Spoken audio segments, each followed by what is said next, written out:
None had been presented all day, for the good reason that there was not a single factor of the circumstances that the Thanarians would consider extenuating. "Your guilt was evident from the beginning," Vortigern said. "We have spent the past 180 days in studying the books and tapes on your ship.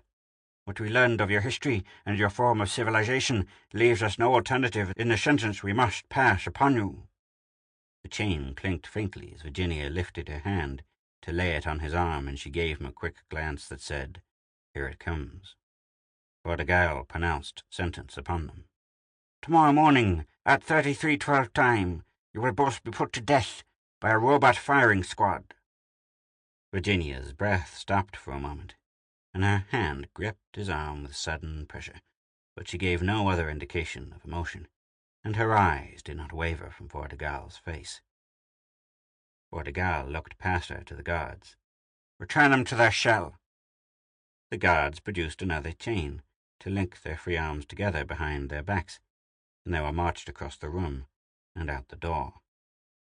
Outside, the sun was setting, already invisible behind a low-lying cloud. Bob calculated the designated time of their execution in relation to the Terran time, as given by his watch, and found that 3312 would be about halfway between daylight and sunrise. Tal Coranth stood by the open windows and watched the guards return the Terrans to their cell.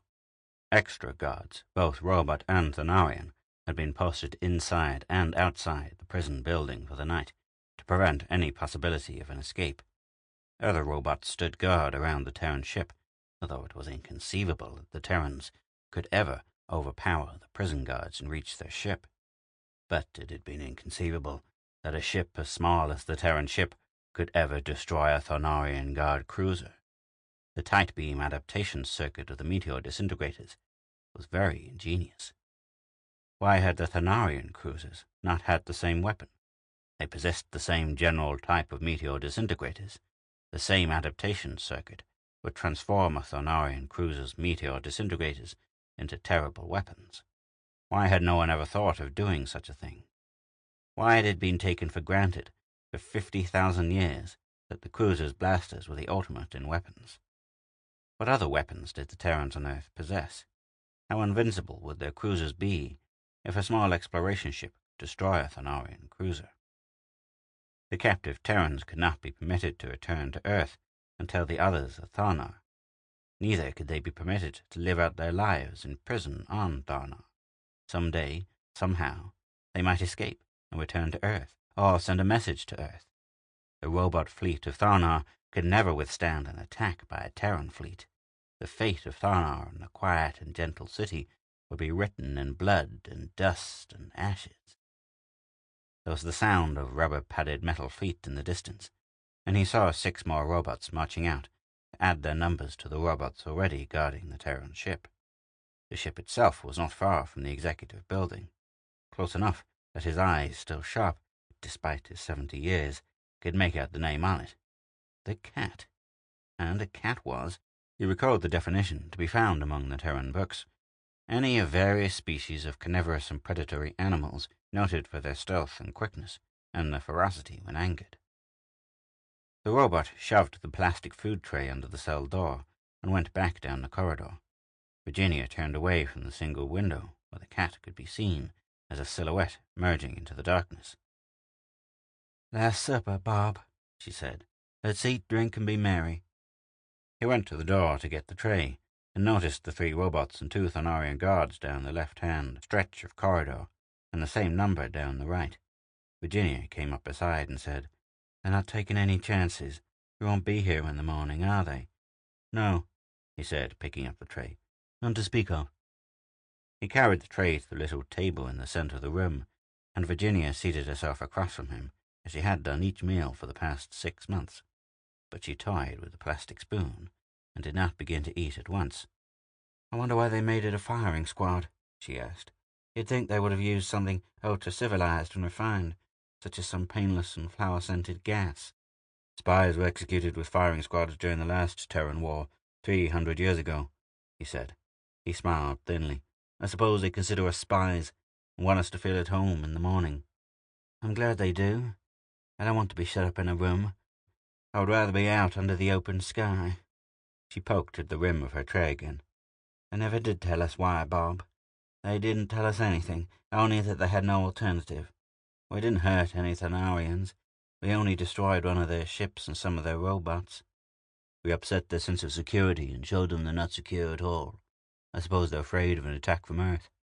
"They didn't tell us anything," she said again. "They act as though we were animals." "No," he said. "They don't seem to have a very high opinion of our low position on the social evolution scale." He began to eat in the manner of one who knows the body needs nourishment to take advantage of any opportunity for escape, even though the mind may be darkly certain that no such opportunity shall arise. "You ought to eat a little, Ginny," he said. She tried, and gave up after a few bites. "I guess I'm just not hungry. Not now," she said. She glanced at the darkened window where the cat had become invisible. "How long until daylight again, Bob?" He looked at his watch. 7 hours. 7 hours. A touch of wistfulness came into her voice. "I never noticed before how short the nights are." The robot laid the material Tanquerent had requested on his desk, the records and tapes from the Terran ship, and withdrew. Tanquerent sighed wearily as he inserted the first tape in the projector, wondering again why he felt the vague dissatisfaction, and wondering why he hoped to find an answer among the material from the Terran ship. It would be an all-night task, and he could hardly expect to find more than he already knew. Tharnar was not safe and secure from discovery by Terrans in the years to come, and faith in the robot fleet had been an illusion. Before setting the projector in operation, he put the recall to his daughter.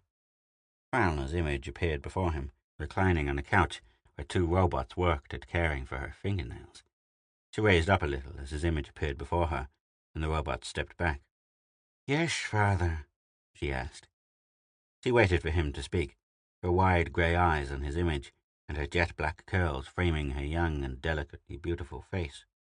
For a moment, she reminded him of someone more mature and strong. With something of a shock, he realized it was the Terran girl his daughter reminded him of, that the Terran girl seemed the more mature of the two, although Thrana was 28, and the Terran girl was 22. They had the same grey eyes and black curls, the same curve to the jaw, the same chin and full lips. But the similarity was only incidental. There was a grace and a gentleness to Thrana's beauty, a grace and gentleness that was the result of 50,000 years of civilization. Beneath the superficial beauty of the barbarian girl lay only an animal-like vitality and potential violence. "Yes, father?" Thrana asked again in her carefully modulated voice. "Are you going to the theatre tonight, Thrana?" "Yes. Tonight's play was written by the Red Thorn, and is supposed to be almost as good as one of the classics. Why do you ask, father?" "I called to tell you that I have to work late tonight. I may not be home until morning." "Couldn't you let a robot do it?" "No, I have to do it myself." "Does it have to do with those 2 aliens?" "Yes." A little frown of worry appeared, and as quickly disappeared. Her slim fingers touched her forehead for a moment, to smooth away any vestige of a wrinkle. And then she said, "It will be such a relief when they're finally disposed of. Whenever I think of how they might escape and get into the city, it frightens me. Are you sure they can't escape, father?" "There is no possibility of their escaping," he said. "You go ahead with your plans for the evening. Will you come home when the show is over?" "Not for a while. Kin is taking me dancing afterward." "Where you went last time? The place where they were reviving the old dances?" "No, nobody goes there anymore.